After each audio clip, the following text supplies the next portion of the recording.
budget enhancements for the state's Division of Welfare held in committee, failing to reach a majority of votes from both the House and the Senate. The main holdup for lawmakers centered around a specific line item. 3 enhancements were presented to the state's budget setting committee on SNAP benefit administrative costs, work requirements monitoring for Medicaid expansion, and eligibility determination. The first enhancement is to account for a change in the state's share of SNAP benefit costs. Originally, it was a 50-50 split between the state and the federal government, but the One Big Beautiful Bill Act shifted more of a burden to the states, who now need to cover 75%, requiring a $4.32 million shift from federal funds to general funds. The second is to align with OB3 around monitoring compliance for work requirements for the enhancement population, requesting $1.87 million split evenly between federal and general funds. Where the conversation focused was on the third enhancement.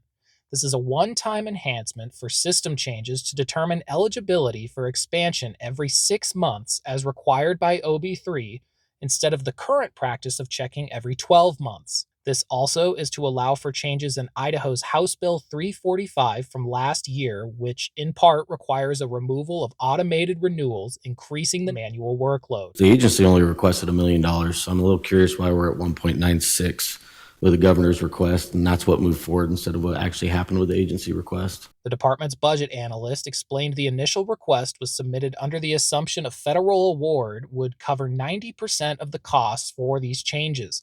But by the time the governor submitted his recommendation, that award was updated to cover the full amount. Representative Kyle Harris of Lewiston told me after the committee adjourned, quote, "If we don't need that much, we shouldn't be taking that much," saying just because the money is there doesn't mean all of it needs to be used. This was the only motion that failed during today's proceedings, and it remains unclear what the future of these enhancements looks like, at least until the working group for this area comes up with another motion to present to the committee.